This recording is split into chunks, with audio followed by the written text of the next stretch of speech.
इस चैनल की वीडियो का लाभ उठाने के लिए अभी सब्सक्राइब कर लीजिए और जितनी भी टेस्ट सीरीज चैनल पर चल रही हैं सबका प्लेलिस्ट में लिंक बना रखा है और वो लिंक है डिस्क्रिप्शन बॉक्स में आपको मिल जाएगा। अपनी आवश्यकता के अनुसार उसको विजिट कर लेना। तो प्रश्न क्रमांक संख्या 1 क्या कहती है? महरौली के लौह स्तंभ के संदर्भ में निम्न में से कौन सा सही है? और नीचे दिए गए कूट की सहायता से सही उत्तर को चुनाव करिए। महरौली का लौह स्तंभ दिल्ली में कुतुब मीनार के परिसर में खड़ा है। इसकी ऊंचाई है 7.2 मीटर और इस पर खुदे अभिलेख से इसके बनने के समय की जानकारी मिलती है क्या? तो देखिए, महरौली का जो लौह स्तंभ है वो दिल्ली में कुतुब मीनार के परिसर में खड़ा है, करेक्ट है पहला। और इसकी ऊंचाई 7.2 मीटर है और इस पर खुदे अभिलेख से इसके बनने के समय की जानकारी मिलती है। तीनों के तीनों करेक्ट है। इसकी खास बात यह है कि इस पर जंग नहीं लगती कभी। तो देखिए, महरौली का लौह स्तंभ दिल्ली में कुतुब मीनार के परिसर में खड़ा है। इसकी ऊंचाई है 7.2 मीटर। इसका वजन है 3 टन से भी ज़्यादा। इस पर खुदे अभिलेख से इसके बनने के समय की जानकारी मिलती है। इसमें चंद्र नामक एक शासक का जिक्र है जो संभवतः गुप्त वंश के थे। क्वेश्चन नंबर 2 है, स्तूप के संदर्भ में कौन सा सही है? नीचे दिए गए कूट की सहायता से सही उत्तर का चुनाव कीजिए। स्तूप क्या होता है? स्तूप का शाब्दिक अर्थ टीला होता है। स्तूप आकार में हमेशा गोल होते हैं और सांची के स्तूप महाराष्ट्र के औरंगाबाद डिस्ट्रिक्ट में स्थित है। देखिए, स्तूप का शाब्दिक अर्थ टीला होता है, करेक्ट है। स्तूप आकार में हमेशा गोल नहीं होते, कभी लंबे, कभी छोटे, कभी बड़े होते हैं। और सांची का स्तूप महाराष्ट्र के औरंगाबाद डिस्ट्रिक्ट में नहीं है बल्कि मध्य प्रदेश की धरोहर है, ये एमपी में है। तो थर्ड को एलिमिनेट करिए, साथ ही साथ एलिमिनेट करिए सेकंड को। इसका आंसर हो जाएगा one only, option number C. तो देखिए, स्तूप का शाब्दिक अर्थ टीला होता है और स्तूप आकार में कभी गोल या कभी लंबे तो कभी बड़े छोटे होते हैं। सांची का स्तूप मध्य प्रदेश की धरोहर न कि महाराष्ट्र की। क्वेश्चन नंबर 3 है, पूर्व मध्यकालीन आरंभिक हिंदू मंदिरों का सबसे महत्वपूर्ण भाग क्या कहलाता था? मंडप, शिलाखंड, शिखर या गर्भगृह? बताइए। पूर्व मध्यकालीन आरंभिक हिंदू मंदिरों का महत्वपूर्ण भाग कहलाता था गर्भगृह। क्या कहलाता था? गर्भगृह। तो देखिए, मंदिरों का सबसे महत्वपूर्ण भाग गर्भगृह होता था जहां मुख्य देवी देवताओं जैसे विष्णु, शिव जी, दुर्गा को रखा जाता था। इसी स्थान पर पुरोहित धार्मिक अनुष्ठान अनुष्ठान करते थे और पूजा करते थे। गर्भगृह को पवित्र स्थान दिखाने के लिए अक्सर उसके ऊपर शिखर बनाए जाते थे, उदाहरण के तौर पर भितरगांव के मंदिर। क्वेश्चन नंबर 4 है, पुराणों के संदर्भ में निम्न में से कौन सा सही नहीं है? तो पुराणों का पाठ पुजारी मंदिरों में किया करते थे। इसमें पूजा विधियों के साथ साथ संसार की सृष्टि तथा राजाओं के बारे में भी कहानियाँ हैं। और अधिकतर पुराण सरल संस्कृत श्लोक में लिखे गए हैं जिससे सब उन्हें सुन और समझ सकें। और स्त्रियां तथा शूद्र जिन्हें वेद पढ़ने की अनुमति नहीं थी वे पुराणों को भी नहीं सुन सकते थे। तो हमको यहाँ पर इनकरेक्ट ढूंढना है। तो फर्स्ट करेक्ट है, सेकंड करेक्ट है, थर्ड करेक्ट है, फोर्थ है इनकरेक्ट, क्योंकि सुनने की तो अनुमति थी ना। गलत है यहाँ पर स्टेटमेंट जो था। तो देखिए, ए बी सी सही है परंतु डी गलत है, क्योंकि स्त्रियों तथा शूद्र जिन्हें वेद पढ़ने की अनुमति नहीं थी वे भी पुराणों को सुन सकते थे। सुनने की तो अनुमति थी ना। पुराणों का शाब्दिक अर्थ प्राचीन है, ये पूर्व मध्यकाल में लिखे गए। क्वेश्चन नंबर 5 है, आर्यभट्टियम के लेखक आर्यभट्ट निम्नलिखित में से किससे या किनसे संबंधित हैं? तो ज्योतिष से तो संबंधित हैं ये, और खगोल से हैं। क्या गणित से हैं? गणित से भी हैं। तो इसका आंसर हो जाएगा ऑप्शन नंबर सी, दोनों से। तो गणितज्ञ एवं खगोल शास्त्री आर्यभट्ट ने संस्कृत में आर्यभट्टम नामक पुस्तक लिखी। ये महान ज्योतिषविद भी थे। उन्होंने अपनी पुस्तक में लिखा कि दिन और रात पृथ्वी के अपनी धुरी पर चक्कर काटने की वजह से होता है। उन्होंने ग्रहण के बारे में भी वैज्ञानिक तर्क दिया और उन्होंने व्रत की परिधि को मापने की भी विधि ढूंढ निकाली जो लगभग उतनी ही सही है जितनी आज प्रयुक्त होने वाली विधि है। कागज का आविष्कार निम्नलिखित में से सबसे पहले किसने किया? मोस्ट इंपॉर्टेंट है ये प्रश्न और बैंक में 85 बार पूछा गया है। तो ये हुआ चीन में सबसे पहले। तो देखिए, कागज का आविष्कार लगभग 1900 वर्ष पूर्व चीन में लून नाम के व्यक्ति ने किया। लगभग 1400 वर्ष पूर्व यह तकनीक कोरिया तक पहुंची। इसके तुरंत बाद ही जापान तक फैल गई। लगभग 1800 वर्ष पहले यह बगदाद में पहुंची, फिर बगदाद से यूरोप आई, यूरोप से अफ्रीका और एशिया के अन्य भागों में फैली। इस उपमहाद्वीप में कागज की जानकारी बगदाद से आई है। क्वेश्चन नंबर 7 है, शिल्पाधिकारम काव्य के रचनाकार कौन है? शिल्पाधिकारम काव्य के रचनाकार हैं इलांगो। कालिदास ने बहुत सारी चीज़ें, मेघदूतम, कुमार संभवम, अभिज्ञान शाकुंतलम, कलहण की राजतरंगिणी कश्मीर के इतिहास का वर्णन करती है। तो देखिए, शिल्पाधिकारम एक प्रसिद्ध तमिल काव्य है जिसकी रचना इलांगो द्वारा लगभग 1800 वर्ष पहले की गई थी। और इसमें कोलवन नामक व्यापारी की कहानी है जो पुहार में रहता है। क्वेश्चन नंबर 8 है, मेघदूत के संदर्भ में कौन सा सही है? प्रसिद्ध गीत काव्य मेघदूत कालिदास द्वारा रचित है। ये तो बचपन से ही पढ़ा होगा आपने। इसमें एक बिरही प्रेमी बरसात के बादल को अपना संदेशवाहक बनाने की कल्पना करता है। अब दोनों के दोनों सही तो हो नहीं सकते, मतलब गलत तो हो नहीं सकते ये। या तो इसमें पहला करेक्ट है या दूसरा करेक्ट है, दोनों करेक्ट, तो बिल्कुल दूसरा भी करेक्ट है। इसका आंसर हो जाएगा ऑप्शन नंबर सी और भी दोनों। तो देखिए, प्रसिद्ध गीत काव्य मेघदूत कालिदास द्वारा रचित है। इसमें एक विरही प्रेमी बरसात के बादल को अपना संदेशवाहक बनाने की कल्पना करता है। कालिदास ने अपनी रचनाएं संस्कृत में करते थे, कालिदास अपनी रचनाएं संस्कृत में करते थे। क्वेश्चन नंबर 9 है, कर्क रेखा 23.5 डिग्री उत्तरी अक्षांश किन राज्यों से होकर गुजरती है? मोस्ट इंपॉर्टेंट है ये। तो गुजरात, ये भारत के 8 राज्यों से गुजरती है, जिसमें गुजरात है, राजस्थान है, मध्य प्रदेश है, छत्तीसगढ़, झारखंड, पश्चिम बंगाल है, त्रिपुरा और है मिजोरम। तो इसका आंसर हो जाएगा डी, सभी। तो देखिए, कर्क रेखा देश के लगभग मध्य से होकर गुजरती है।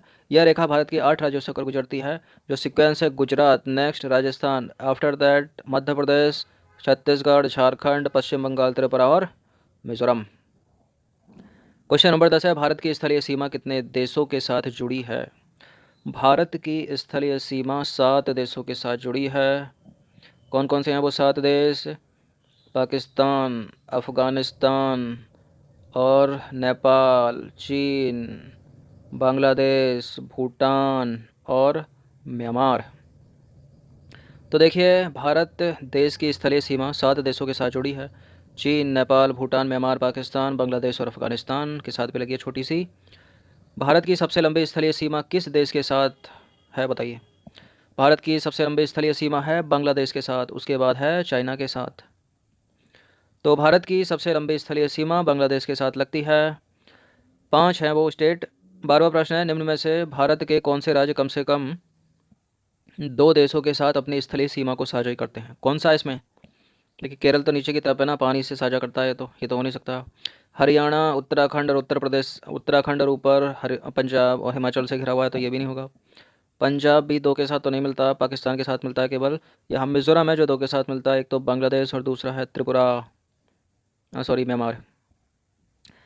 तो मिजोरम जो है यहाँ पर बांग्लादेश और म्यांमार के साथ लगाता है सीमा। यह भारत के कुल 7 राज्य हैं जो 2 या 2 से अधिक राज्यों के साथ सीमा बनाते हैं। जैसे जम्मू कश्मीर पाकिस्तान, चीन और अफगानिस्तान से बनाता है। उत्तराखंड नेपाल और चीन से बनाता है। सिक्किम नेपाल, भूटान और चीन से। अरुणाचल प्रदेश चीन से बनाता है, भूटान से बनाता है, म्यांमार से बनाता है। असम भूटान और बांग्लादेश से बनाता है। पश्चिम बंगाल, देख कन्फ्यूज़न मत हो जाना, असम में अरुणाचल प्रदेश में। असम 2 के साथ बना रहा है, भूटान और बांग्लादेश। पश्चिम बंगाल 3 के साथ, भूटान, बांग्लादेश सॉरी, पश्चिम बंगाल 3 से नीचे तो बांग्लादेश है। ऊपर की तरफ जाता है ना, जब सिक्किम से सटा ऊपर सटता है यहाँ दार्जिलिंग से ऊपर, ये तो भूटान है। और फिर बांग्लादेश, सॉरी,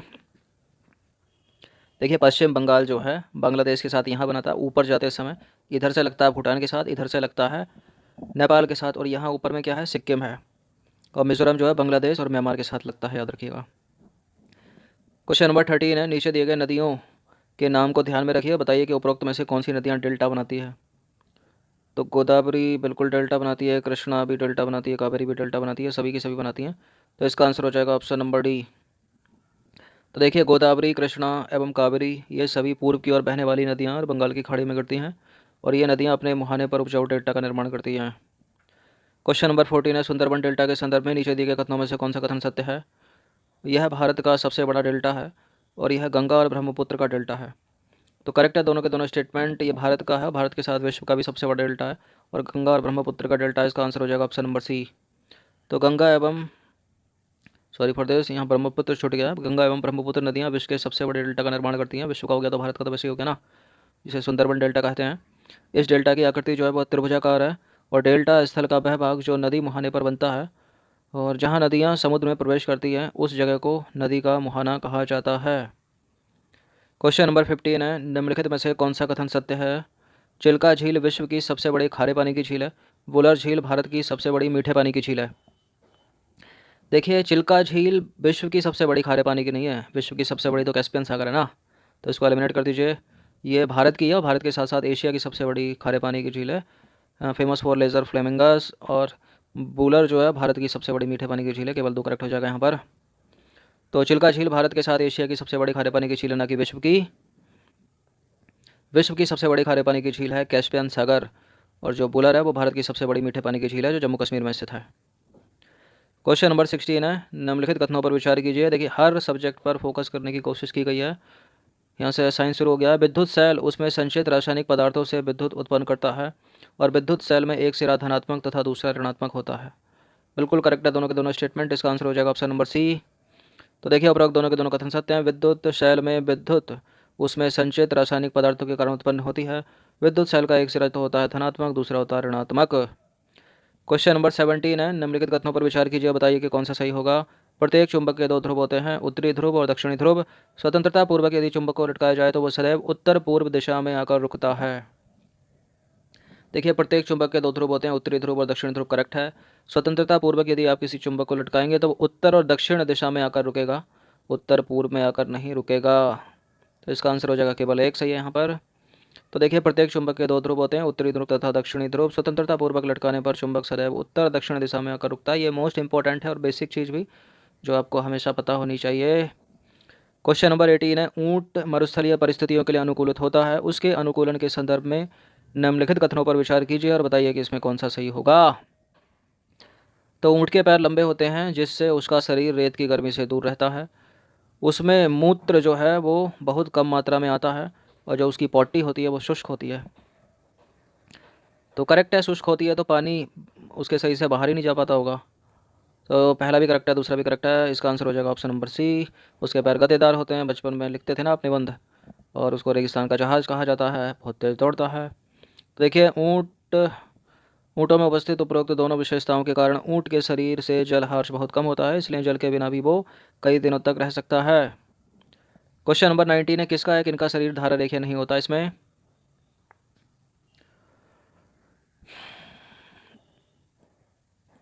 देखिए इसमें जो मछली का शरीर है वो धारा रेखीय होता है, लेकिन स्क्विड और ऑक्टोपस का शरीर जो है इसमें धारा रेखीय नहीं होता। तो इसका आंसर क्या हो जाना चाहिए। इसका तो सबको 2 अंक मिल जाने चाहिए ना, क्योंकि इसमें ऑप्शन ही उल्टे फुल्टे दे रखे हैं। इस तरीके प्रश्न की प्रैक्टिस करते रहना, क्योंकि हर बार परीक्षा में आता है एक। तो स्क्विड का शरीर धारा रेखीय नहीं होता, ना ही ऑक्टोपस का होता है तो किसका, मछली का। तो देखिए मछली का शरीर धारा रेखीय होता है। यहाँ प्रश्न जो है थोड़ा उल्टा हो गया, यहाँ नहीं आना नहीं चाहिए वैसे। अब इसको याद रखना है आपको कि इनमें से जो है स्क्विड का शरीर धारा रेखीय नहीं होता और ना ही ऑक्टोपस का होता है, मछली का शरीर धारा रेखीय होता है। चलिए इसको इस तरह से ले लेते हैं ना हम, इनमें से किसका शरीर धारा रेखीय होता है। तो मछली का शरीर धारा रेखीय होता है, ऑक्टोपस का नहीं होता और स्क्विड का नहीं होता। इसका आंसर क्या हो जाना चाहिए फिर, option number A. Sorry for this. तो देखिए मछली का शरीर धारा रेखीय होता है। ये मछली को पानी में गति करने में सहायक होता है। मछली का शरीर चिकने शल्कों से ढका होता है। ये शल्क मछली को सुरक्षा प्रदान करते हैं, साथ ही जल में सुगम गति में सहायक होते हैं।